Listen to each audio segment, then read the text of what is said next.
You are live in 3, 2, 1. Hi, everybody. John Townsend here on the Dr. Townsend Live program. We're here every week on Wednesdays. Well, not every week because we've been gone a few weeks. But anyway, when I'm around, from 2 to 3 Pacific time for an hour. And if you're old school and you've done this and you know it, hi, good to see you again. And if it's your first time, welcome. And just kind of what we do here is we talk about solving problems in the human experience, anything from marriage to family to dating to parenting to being parented to older parents to job, emotional issues, relational stuff, leadership issues, business issues, career issues, kind of anything that involves sort of the challenges and stresses of today. And what we try to do is to provide you with a conversation. And so you'll come on and we won't see you, but we'll hear your nice voice and I'll talk to you and you'll see me either on any of the channels, Facebook, LinkedIn, YouTube, Twitter, the rest of them. And I'll ask some questions about the issue and we'll go a little bit deeper to understand what's causing the angst or challenge. And then come up with some practical solutions that you can do pretty soon. So because otherwise it's kind of this conceptual thing about, you know, be who you are this week. Well, it just never did me much good. So something you can really do that's kind of action based. And we just appreciate how people are really, I love kind of the engagement people have there. You're really serious about growth and serious about change and serious about self-improvement. I like people like that. So we're going to do that. And today's topic, the one that we sent out earlier today, was on self-talk and the critical judge in our heads. So we all have self-talk. We're all talking to ourselves right now. Let me think, what am I saying to myself right now? I'm saying, gosh, I haven't been on for a few weeks. I hope I'm still in tune and, engaged, and I hope that I can do something to help these nice people. That's literally what my self-talk was because I checked into it. That's what it said. But nothing wrong with self-talk. But there's another aspect is that who's doing the self-talk. And this is when we get into one of the aspects of our personalities, not our personality, but our internal structure. Our internal structure has some evaluative aspects to it. And we call that one of those, there's others. But the one that's kind of most problem, causes the most, stress and strain is the critical judge. And you're a critical judge. And I have a critical judge. And it's the part that's always not only just evaluating, but actually judging and somewhat condemning. So I talked about in the email how you have to be aware of that and how much damage that does you in being able to take risks, say the truth, have your voice, make decisions, be honest, be vulnerable. The critical judge is kind of, what's the word? It governs and prohibits all that. So you're always editing and always walking on eggshells because the judge is saying you're going to hurt everybody's feelings. They're going to reject you. Bad stuff.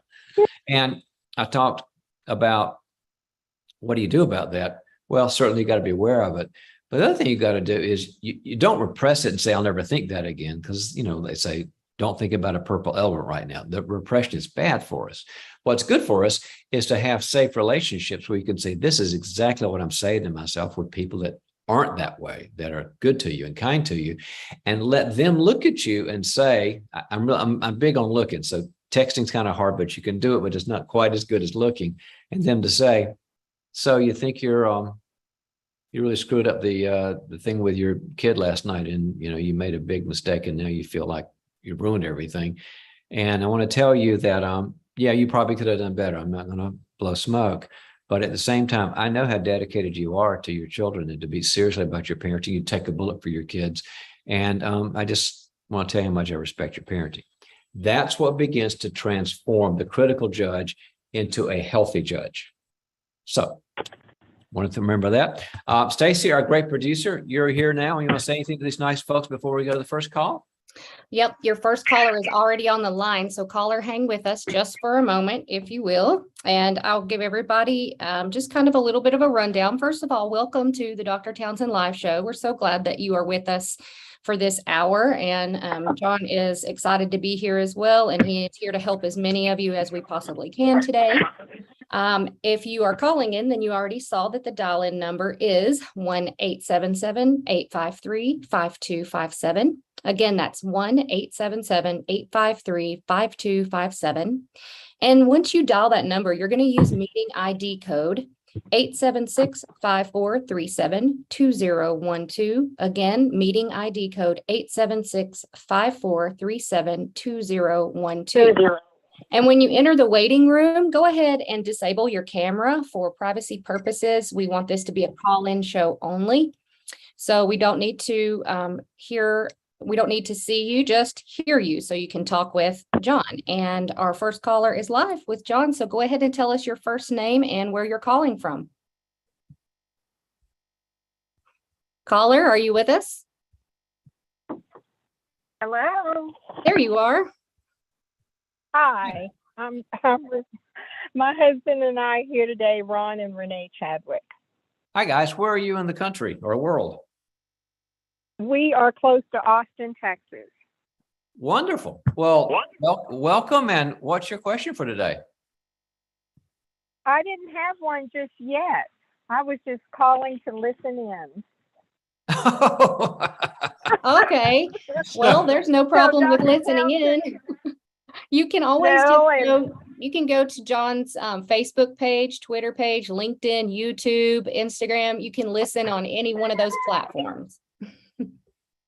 Absolutely. And Dr. Townsend, you and Dr. Cloud, we have listened to you for years. So I want to thank you for all that you do for people. Thank you, Renee, and thank you, Ron. I'm really glad the material is helpful. Absolutely. Okay.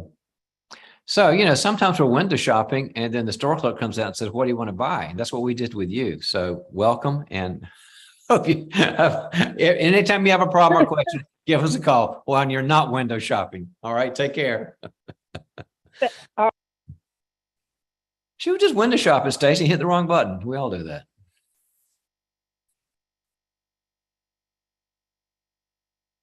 She certainly was. Caller, welcome to the Dr. Townsend Live Show. You are live with Dr. Townsend. Go ahead and tell us your first name and where you're calling from. Hello, my name is Shayla, and I'm calling from Michigan. Hello, Shayla. How are you? I'm all right. How are you? I'm good. Now, just for y'all that don't know, can I say what you did recently, Shayla? Yeah. Shayla's been on the show for a while as she's really serious about personal growth, relational growth, emotional growth, spiritual growth. And she's decided she wants to be a counselor. So this last August, she flew from Michigan down to Irvine, California, where the Townsend Institute is. And she entered and she did her 4-day kickoff, and she did all of the process groups, and she did all the talks. And we had a couple of good talks. And so before you get to your question, I want to be a little bit selfish, but I want it to be mainly about Shayla. But first, how was the kickoff? Our conference that you came in and said, okay, I'm here, I want to be a student. How was that for you? I think it was mostly good. I provided feedback on the forums, but I think all in all, I was very happy with it. I'm glad to hear that. And by the way, we're really serious about feedback. So thank you for giving it, because we really want to listen to our students. So thanks. You're welcome. So question for today. Question for the day. So this is actually, it relates to your topic. So I have a friend that struggles with a harsh judge. And like your terminology, she struggles with integration. So much so that I had an experience where we were on a camping trip, and the stove, like she brought the camp stove, and it like stopped working. And she had a really difficult time accepting that. And it was very difficult to know how to like reach her in that space, because it was like she couldn't accept any kind of like reasonable like grace And so it was like very hard for me to know what to do. All right, let me make sure I get it. So you're on a trip with your friend, a camping trip, and she was in charge of the camp stove, the cooking camp stove, and it didn't work, and she began beating herself up for it was all her fault about the stove breaking? Yes, yes. Okay. So what did you try that didn't work? Because that's, if you got a friend and they're beating themselves up, you want to help. So what did you try that didn't work? So it was both me and another friend. So there's three of us. Mm-hmm. And we had told her, like, basically, like, it's a bummer, but we were still having a good time. Like, didn't make it ruin the night for us. Mm-hmm. We were trying to tell her, like, there's sometimes this happens and it's not your fault. But she kept on saying, like, basically a million things that she could have done better. Yeah. Well, you did a good job, you and your friend, a good job of what we call the Institute Quadrant 2, which is to encourage, to give people respect, affirm that they're a good person, all that. But it sounds like what she may have needed more, Shayla, was more Quadrant 1, which is to just attune to how bad it is, as opposed to, look, everybody struggles like this, and, you've done so many good things, and, more like this must feel like an awful failure. I mean, this must feel like you're a failure. This must feel like you've let everybody down, and like you're a big disappointment. More attuning, sort of deeper presence like that. Often, who knows? But I wasn't there. But often the person, when you attune there, they'll go, okay, somebody's hearing how bad I'm horsewhipping myself. She gets it, and that begins to help them feel connected relationally, emotionally. Now they're connected. Now they're not alone with the horsewhip. Somebody's in there with them. We call that in the well, as you know. And then what happens is the horsewhipping begins to subside, and they feel better, and they say something like, thanks, you get how bad, how mean I am to myself. Yeah, we do. We get it. Sometimes we're that way. And then they kind of resolve it.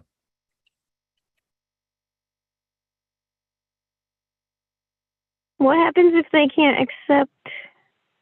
Is there ever a case where that doesn't resolve it? Yeah, in serious cases it is. If they have, for example, an extremely harsh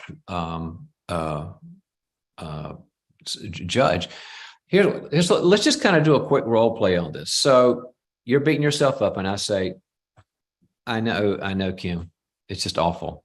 And it's so hard when we beat ourselves up and we think we let everybody down and we think we're big failures. I totally get that. Now you do something with that you're afraid your friend's going to do. So I'll get a picture of it.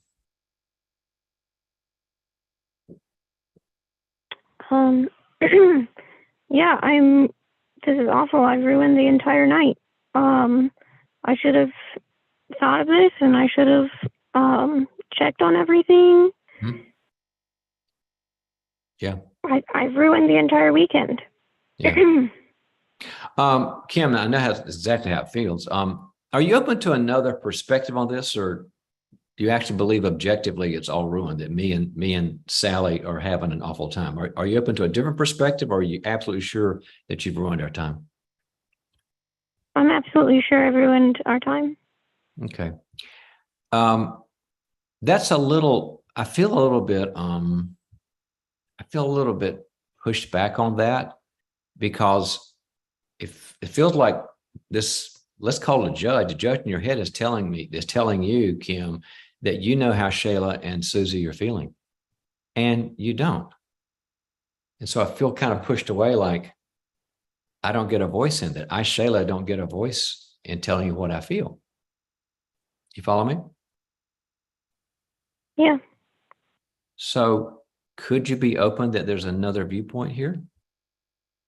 Since you don't know everything I feel, I don't know everything you feel. Since you can't read my mind, I can't read your mind. Are you open to another point of view here? I hear your point of view, but I still think I've ruined the weekend. So you feel like, even though I'm okay with that, and Sally's okay with that, even though we're glad you're here, it was a glitch, but we're happy that you still ruined it, even though we're happy. Is that what your mind is saying? Yes. Okay.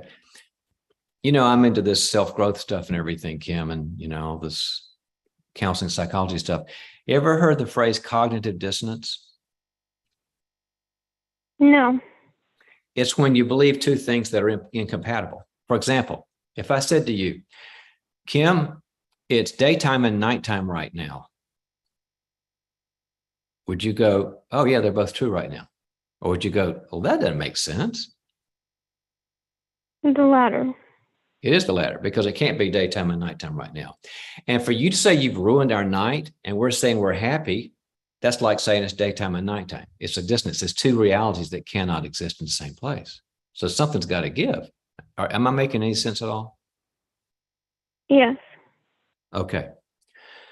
So since we agreed that you are really hurting yourself and feeling sad and feeling guilty and feeling like you've ruined us, but we, your supposed victims of your screw ups, are happy, which reality should we go with? Shouldn't the victims have precedence here, since we're the people that you think you've ruined?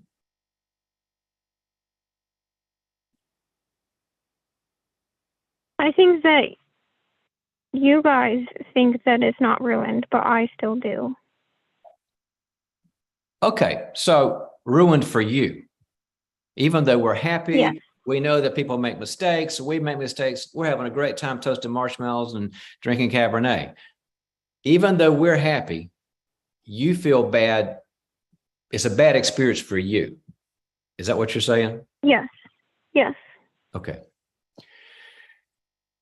Are you open to some help there? To us to kind of love you out of this a bit? Sure. We're going to miss you in the next few hours as we're having a great time. We're going to miss you if you keep beating yourself up, and we love you, and you made some minor glitches and we don't think they're a big thing, and we'll miss you hanging out with us because there's the three of us. So we want you to be nice to yourself and know we so don't have a problem with you. We're so not mad at you. We're so not disappointed in you. And we would like for you to join us around the campfire with the marshmallows and Cabernet, because we're going to miss you if you do nothing but just listen to that judge.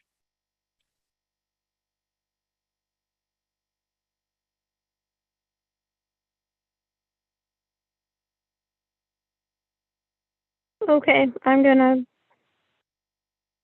take a walk. So you don't want to be with us? I do. I just can't.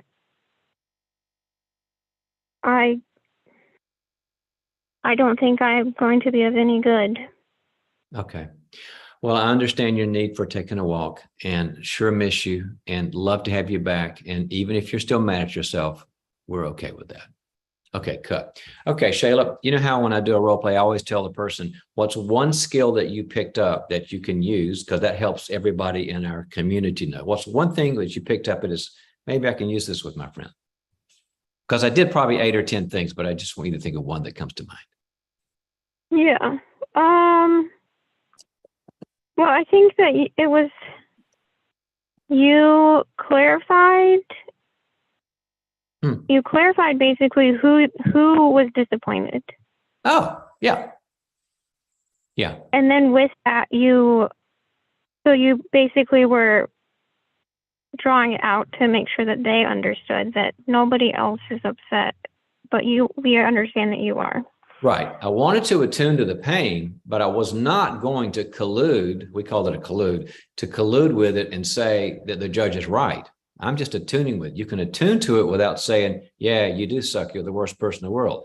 Attunement just means here's how it feels. But I wanted to make sure she knew that's in your head and not in me, my friend's head. So that's how we do it. And I hope that helps your friend. And always good to talk to you, Shayla. Likewise. Take care.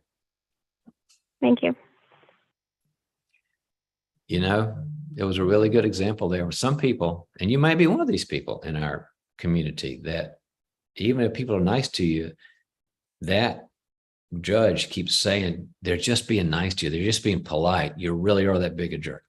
And the solution to that, like I said, it's kind of what the Bible says. Like it says in James, to confess to one another that we may be healed.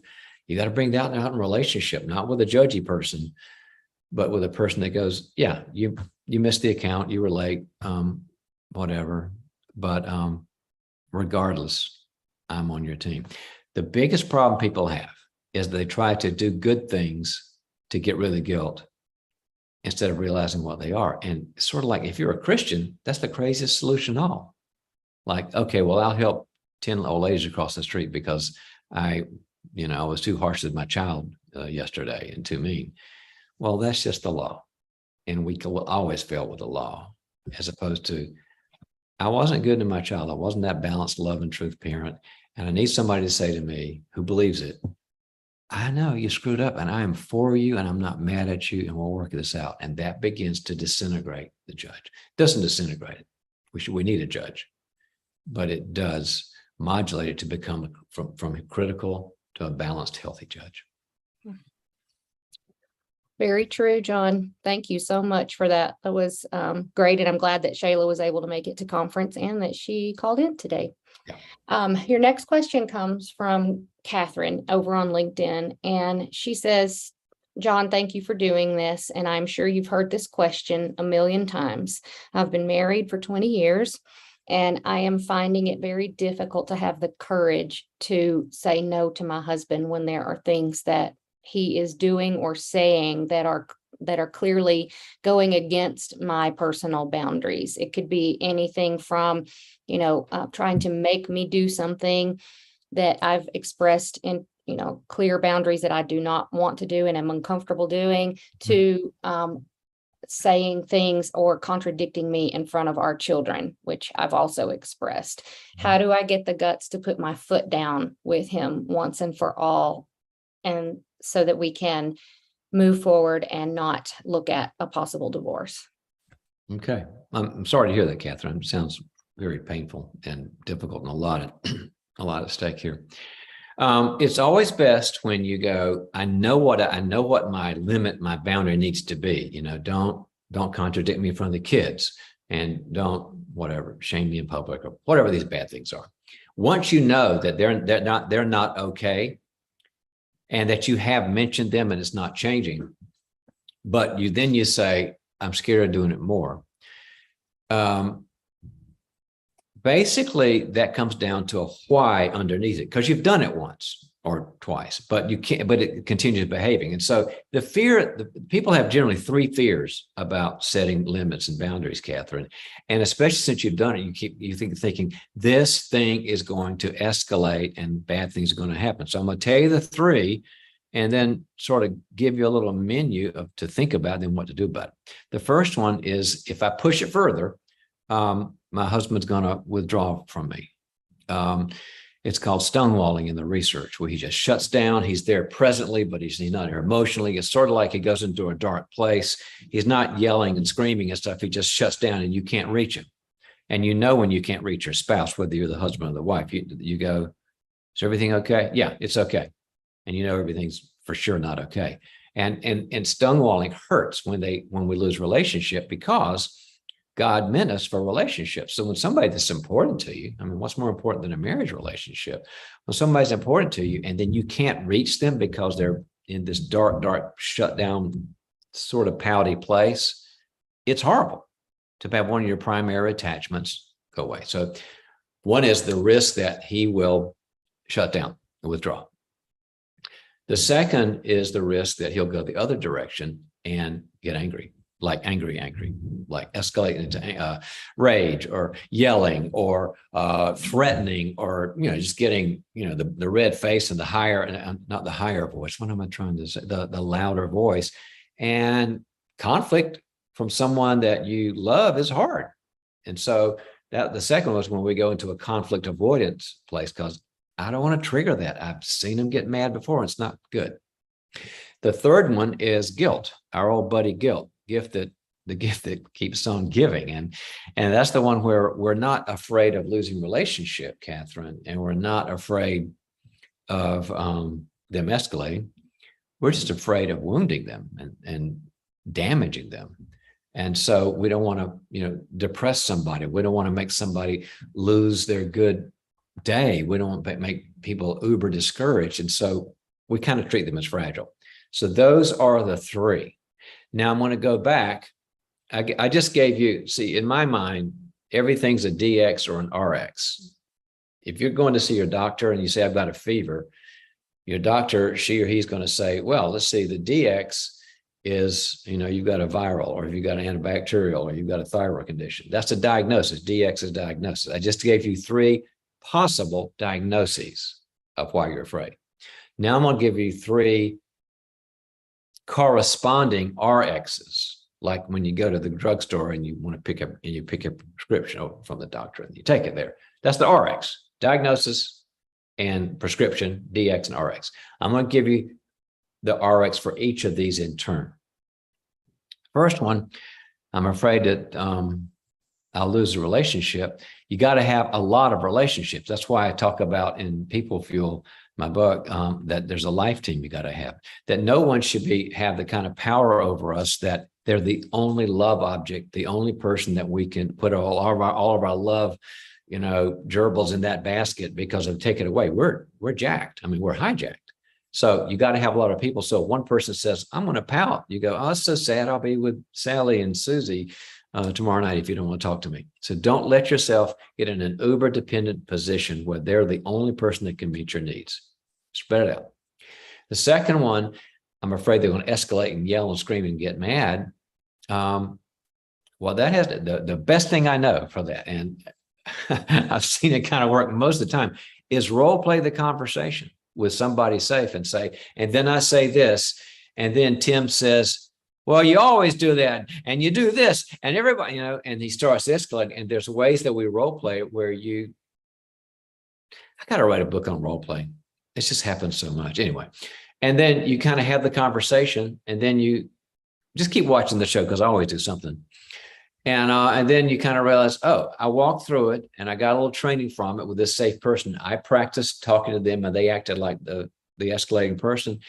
And I might have been an 8 in anxiety out of 10, but now I'm like a 4. I can have a conversation with a 4 or 5. So a good role play where you realize, okay, I felt it. I know what the solutions are. It's very, very helpful, especially with somebody who's angry and irrational.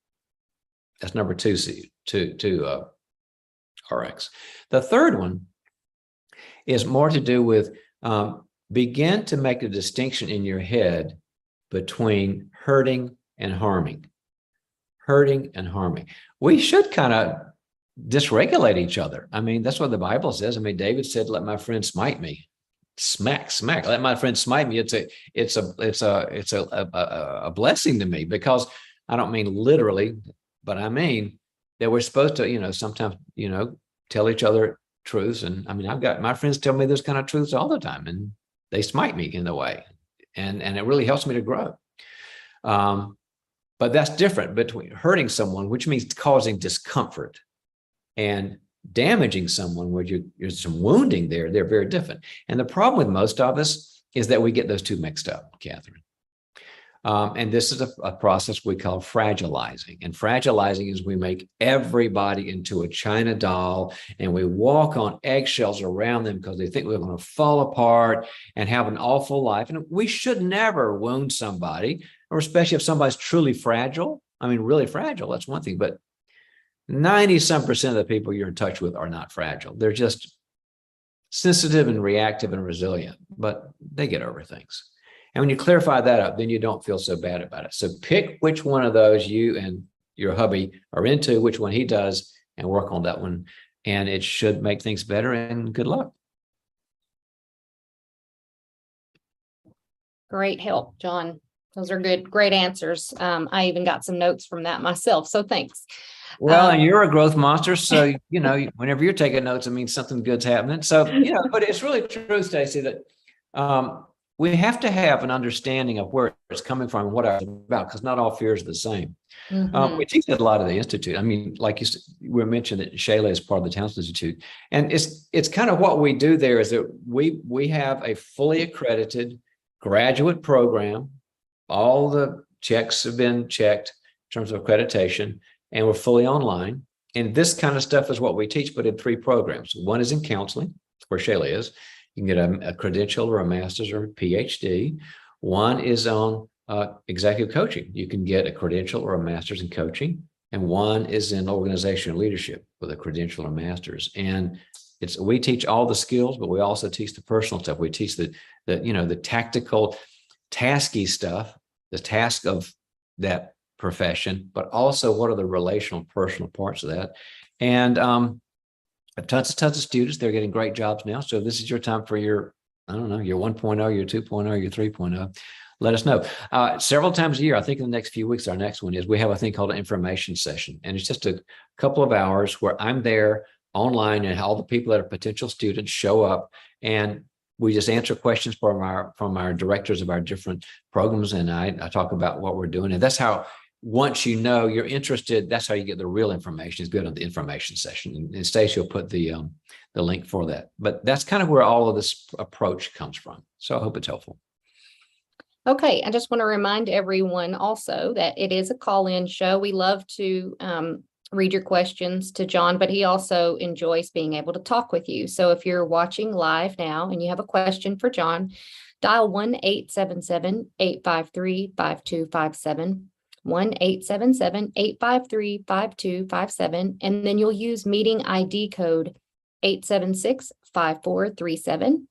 2012. And again, that's 876-5437-2012. And once you enter the meeting ID code, you'll be in the waiting room and I will connect you with John. And so, John, your next question comes from Jared, and he is one of your Facebook followers. He says, my wife and I have been together for 5 years. There are several things that are starting to come to light now that we have 2 children. It's getting a little bit worse. Saying no to her or putting a boundary in place with her only fuels her fire. She figures out a way to work around my boundaries or my no. She only likes my yeses to her, as I've seen in some of your postings. But she will figure out a way to work around my boundary until she succeeds. And I feel like I end up having to stonewall her. So I would like to be able to move to a place where I don't feel like I'm being attacked by her, or that she is playing games with me by working around my nose. I'm sorry to hear it, Jared. Doesn't sound fun. And I like it that you are kind of seeing the dance between you two. After 5 years, if it doesn't get better, it tends to get worse in years 10, 15, 20. So you're catching it fairly soon.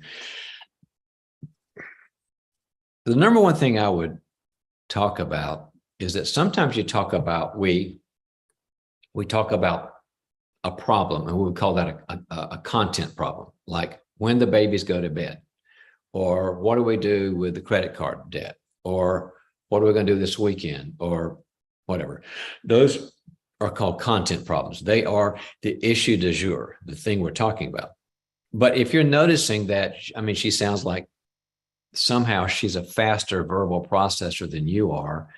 And maybe it takes you a while. You're a deeper processor. It kind of takes you a while to get to things. And then the faster processors are like way ahead. And you don't get anywhere. You have to have a different kind of conversation to fix this between the content issue and what I would call the process issue. So not bedtimes and not money and not our mom and dad coming this weekend, but the process itself. And this is, I would so want to see you or hear you live. This would be a killer role play, but I know you. Process itself. And this is, I would. Wait a minute. Why am I repeating myself? What happened? Oh, sorry. Let me mute them real quick. Oh, they muted themselves. Great. Caller will be right with you if you can hear us. All right. So sorry, Jared. So a process conversation is, number one, it's not on the fly. It's not like right in the middle of a screaming thing, or right in the middle of a screaming kid, or, or in the middle of a great, movie. It's a dedicated, focused, can we talk about this? You know, when people are dating, they call it the DTR, define the relationship. But this is if DTMP, define the marriage process as it happens. DTM, forget it. So, but you have a conversation and you say, I need to talk about something, Jennifer. And she says, yeah, what about? And you say, I'm feeling helpless sometimes, and I love you, and I would do anything for our relationship. I'm glad God gave this to you. And anytime I always tell people, and this is kind of what I do myself, is, you know, if I've got something against somebody, first to say, I make sure that, you know, I want to take the beam out of my eye too. You know, so anytime they feel like I've alienated you, been hurtful, I want to know.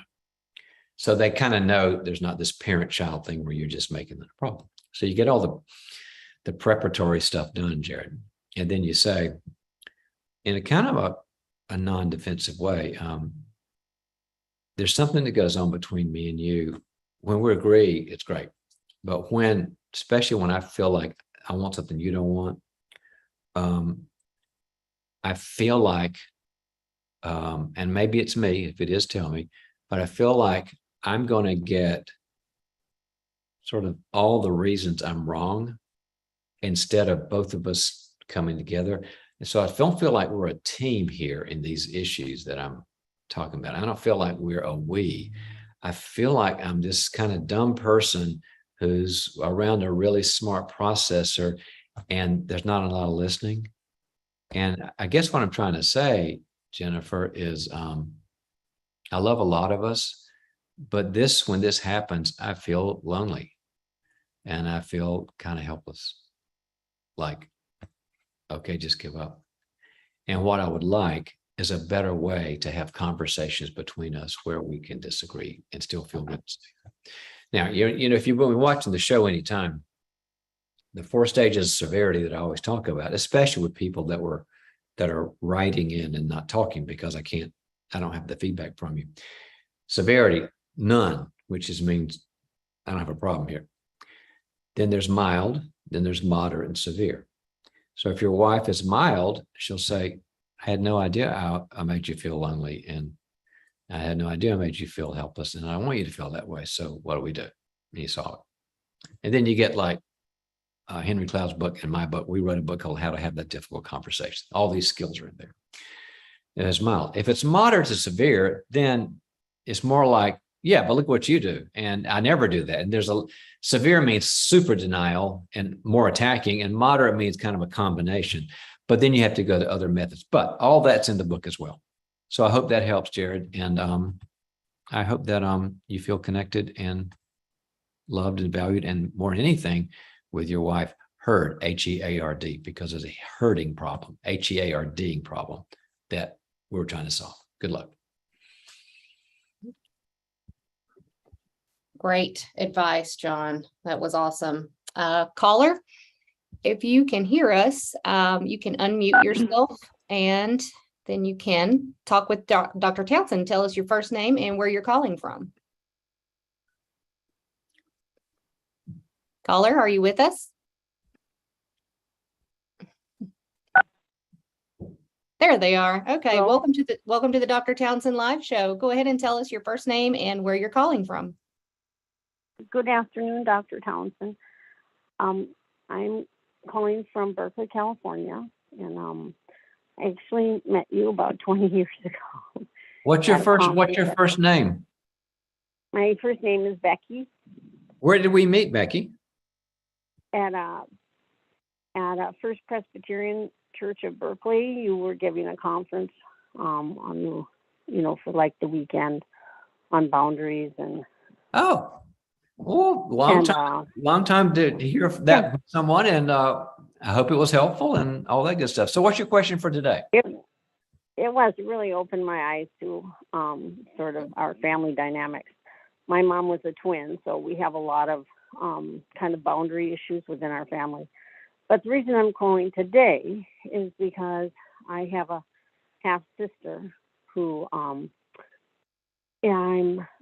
I haven't talked to for a few years now. Not purposely, it's just like we stopped talking and she never wrote me. And she lives in the Midwest.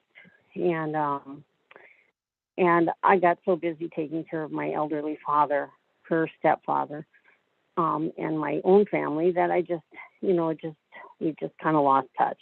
And then COVID came, and then that was just, piled on some more,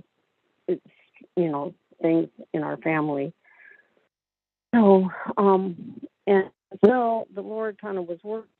Dad just passed away a couple months ago or so, and I didn't hear that last part. Who was it? My father. I was a caregiver, and then my father, who is my my half sister's stepfather, passed away about a month ago. Oh, I'm very sorry. Yeah, so I was kind of stressful, and then I realized, I should have probably reached out to her earlier. And so, the Lord was kind of convicting me, and so I can't really talk to her on the phone because she can be very aggressive. So I just texted her that, that the Lord had been kind of working in my heart, and that I wanted, to just ask forgiveness that I hadn't, reached out to her in the last, I guess it's been almost 4 years now. Not quite, more like 3. But, and, that I loved her, and I, it's just, but maybe I couldn't talk on the phone with her. Mm-hmm. Well, then she sent me a very aggressive text back, and now I'm just sitting there looking at this very aggressive text that says that, she's not going to communicate with text, and that, that I hurt her because I had no regard for her, and that now she just wants me to be nice. I don't know what to do with that. Let me understand something, Becky. I got to get a clarity here. Is her complaint that you've been out of touch, or is her complaint that you texted instead of calling, or is her complaint something else? I don't know her complaint. Yeah, see, I'm not quite sure. Well, the only complaint that I've heard is that then some relatives called me about a year ago telling me how awful I've treated her, and that she's been so hurt. And then, of course, I feel hurt because... Well, hold on. Let's go back to that. So rather than you telling me what you feel, I get what you feel. You're hurt and confused. I get that. Yeah. I need you to tell me what these relatives say you specifically did wrong from their point of view, not Becky's. You follow me? Oh, yes. From their point of view, what I did wrong was I did not talk to her on the phone like I had been prior. So you talked on the phone, and then she just got too mean and crazy, and you just went, okay, I can't do this, and you got out of the game, and they're mad because it's sort of like you abandoned her in some way? Yeah, that's what they're saying. Okay, so I need a question. I need a question now.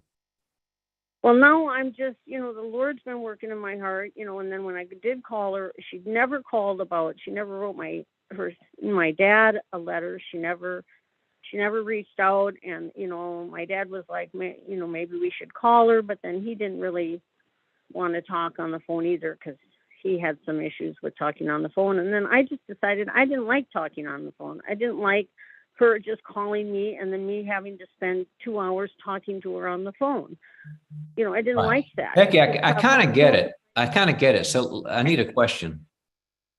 Well, so now what do I do with this? Well, and then the relatives told me that I had abandoned her, right? And had left her, that I had no regard for her and how hurt she was. Well, then that just made me feel like I can't talk to her at all, because now it turns out she's been talking to all these people about me. Yes, she has. So I need a question, Becky. So how do I go about repairing this relationship? I have no idea how to even have just a regular, just like have, I guess I'm wondering if the Lord, if I'm supposed to, reach out to her or something. Well, sometimes the Lord says, well, what do you want? If he hasn't told you anything directly by the Holy Spirit or some kind of like message or anything, sometimes he says, what do you want to do? So if God said to you, Becky, anything you want to do with this is okay. You can walk away from a relationship or you can try to reconcile it. What would you want to do? Well,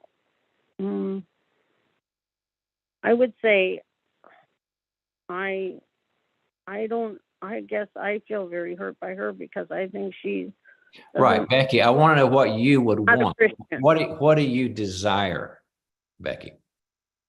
Well, I wish she wasn't like she was. Yeah. Right, but I didn't give you those two choices. I gave you the choice. I mean, we could say we could give her a brain transplant, but those are expensive. So so it's either, do you want to pursue reconciliation, or do you want to say it's too much trouble, I don't want it? If either option was kind of an okay option, what would you want to choose? You have two choices.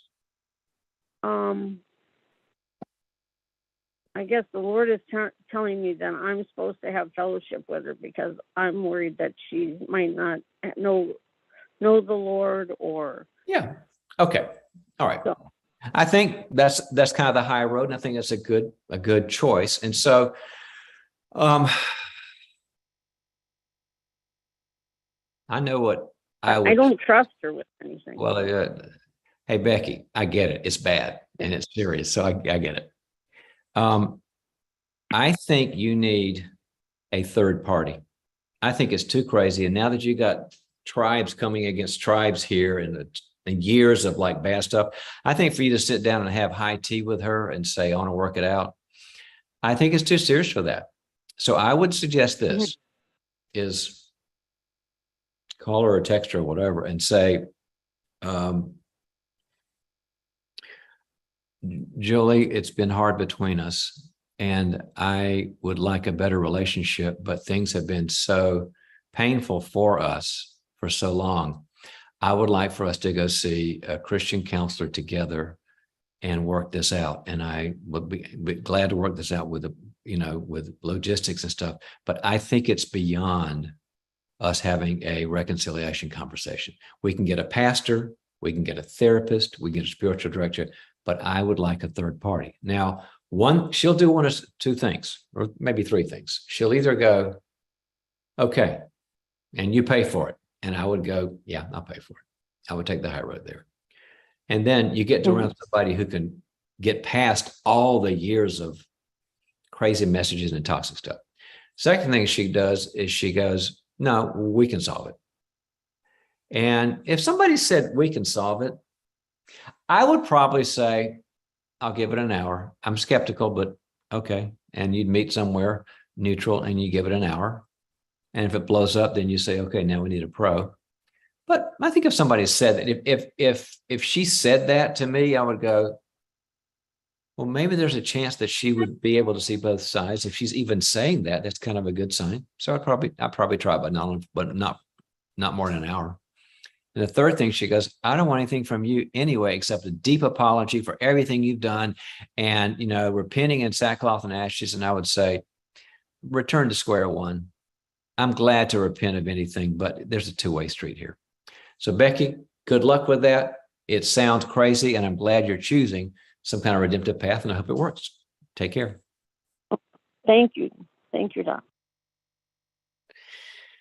It's hard, man. I mean, if it's something where you got somebody in your life that you care about and you generally get along, and one of you hurts the other one's feelings, somebody, I don't know, is 30 minutes late to dinner 3 times in a row, or somebody, they embarrass you in public. Well, that takes a conversation. You don't need a pro for that, but you got lots and lots of pain that's going to have to be, not all of it, but significant amounts of it to be unearthed. And boy, just don't waste the time without somebody who knows these things, these levels of things. Absolutely. It sounds like she is experiencing a very difficult time. Those were excellent. Her dad passed away a month ago, and she's still getting like, beat up. It's really sad. Absolutely.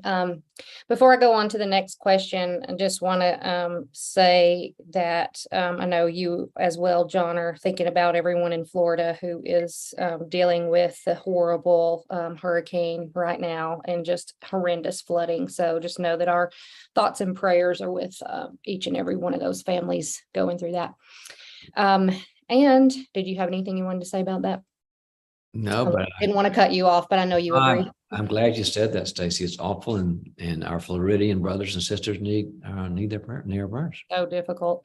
So another question that has come in on your Instagram, it comes from Paul, and he says, Dr. Townsend, thank you so much for the relational nutrients short video series that you've been putting out on all of your media channels. I'm not in your Townsend Institute, but this helps me greatly in my personal life. Mm-hmm. I'm not a counselor or a leadership individual, but they are helping me. My question for you is that I have been single for the last 7 years out of a 20-year marriage. And I have entered the dating world in the last couple of years. And you speak a lot about vulnerability in your People Fuel book, as well as other avenues. He says, my question is that I feel every time I start to date a new woman, as soon as I open up and get vulnerable within a few months, they seem to be scared away. Like they think that I've been told, it seems like you can't live without me, and you feel a little too clingy. He said, how can I hone my dating skills? I don't generally start opening up right away. I dip a toe in the water of vulnerability, as you say, about a couple of months in after there have been a few dates. Mm-hmm. And then it seems to backfire on me. What am I doing wrong, and how can I do it better? All righty. Yeah. It can be a real mess, especially put together vulnerability in a context of dating, which is not all that vulnerable because you're kind of checking each other out. So I get the problem. What's his first name again, Stacy? Paul.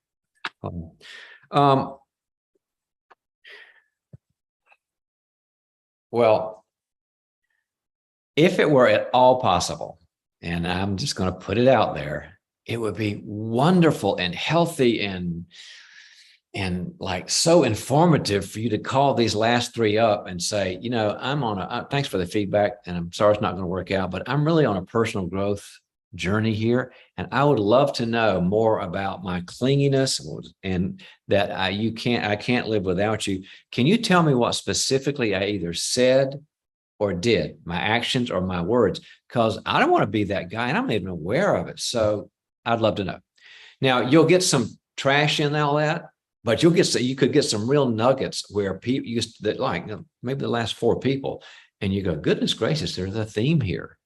So someone will say, oh, I don't want to do it, and I've moved on. That's great. But man, if anybody would give you that feedback, that's a great laboratory. Let me give you some sort of ways to look at this.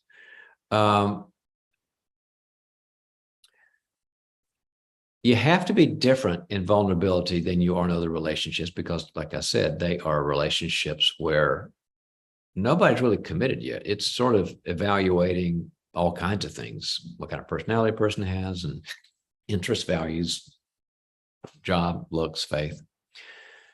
So one thing you can do that I think can be really helpful is before you become vulnerable. I mean, I think what do you say, Stacy? Like a couple of months, right? I mean, something like that. Yeah, he said he waits until a couple of months have gone by and a few dates. I think that's okay.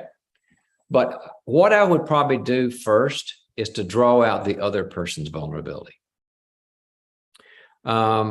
If you're finding an ongoing pattern, it may be that it's feeling one-sided to them. And what makes it feel two-sided is you become a very good listener. Now, you talked about the relational nutrients we've been doing the emails on, and it's all in the book and all that, the People Fuel book. And if you go to the quadrant 1 and draw them out more by being affirming and validating their experience and tuning in and containing their venting feelings and having good questions about pain and hurt and disappointment, people are dying for that because not nobody, never say nobody, never ever say nobody, never ever. But people don't get a lot of that. And so you be the one that shows that you can handle and are safe for her vulnerability. And then what happens when she goes, gosh, he's a dude and he's like nice and I can talk about my pain or my frustration or whatever, and he's okay with me, and he's not sitting there being impatient because he wants to go to the movie. That brings in a lot of positive endorphins in the system, and she feels nice guy. And at that point, then if she values that, then you say, you're not the only one that struggles, and I've had a couple of struggles, but I would, when I'm listening to this feedback, I think I would make sure I was vulnerable less than she was, because you're getting feedback that you're a lot more than they are. And so go the other way, still be vulnerable, but draw them out more. So maybe they're 60% vulnerable and you're 40%. Now, I'm not talking about the whole 3 hours of the meal. That's a lot unless you're really deeply engaged. But in the vulnerable aspect, as well as you're talking about, I don't know, sports and working out and how's your diet, in that space, make it 60% her and 40% you in the vulnerability segment of that, and see what happens. Be a good listener. And the other thing I was thinking before I wanted to go, move on. You need feedback from your buddies too. Either your non-dating sistery kind of friends or your buddies, your guy friends, and say, do I do this? You're more likely to get good information from them than the person you're chasing who left, because they want to move on. But just say, do I come across that way? And tell me the truth. And you really can't hurt my feelings. Well, you can, but it's worth it. And say, do I do that sometimes? You might get some great information about, yeah, you kind of like hijack the conversation with your pain. And I get it, but there's a lot of it. And I feel like you want too much. Like, so that was a great date. Can I see you tomorrow night? Well, that's a little much. So get feedback from the people that are not invested in the dating process. And good luck with that. You sound like a great guy. Excellent advice. Boy, the dating world is difficult no matter what age. It is difficult no matter what. John, you have one more question that I know will be fairly quick for you to answer. It's about the Institute. Someone that has been watching the show today on Facebook, he is asking, let's see, his name is Jeremy, and he says, Dr. Townsend, do I need to have an undergraduate degree to be a student at the Townsend Institute, or as a layman, could I just take some courses? I got good news, Jeremy. Because of people in your circumstances, we also, I didn't even mention, we have a bachelor's, a BA in organizational psychology, so that you can finish up your credits, get your bachelor's, and go straight in our program, ready to go. Because we know a lot of people in life didn't have that opportunity. So yeah, just get a hold of the Institute, tell them you talk to me, and you want to know about the bachelor's. Because since it's organizational, then if you decide, I want to be, a leader, and I want to be, run my organization, or I want to be a coach, then that's what the organizational piece of organizational psychology is. But if it's about being a shrink, that's the psychology piece. So it gives you foundational credits and skills, both directions. Absolutely. And the link is dropped in the comments for anyone who was interested in joining the Townsend Institute Live Info Night. It's going to be the second week in October. The link to register for that is down there. And also, whether you're looking for a new career, you can also take courses to advance in your current career. So something to think about. Yes, true. We're on the way out, but I've been listening to all these questions, and can I say a word, Stacey, before we check out?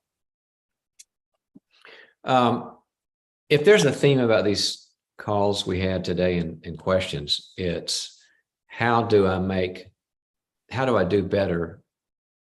How do I increase the quality of my relationships? And most emotional problems start off as relational problems.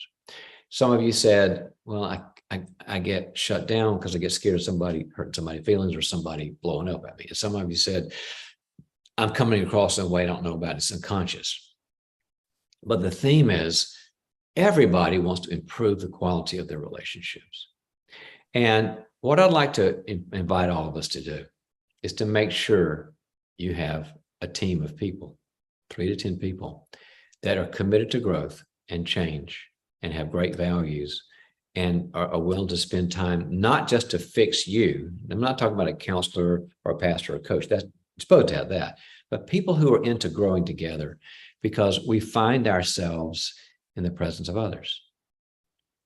We find who we are, the good things about us, as well as the struggling things. We find it in the presence of other people and by listening to them, and it also changes us. So that's the first step. Make sure you're around the right people that you can find yourself in. Anyway, good being back with everybody. We'll see you next week, and I hope things go well for you this week.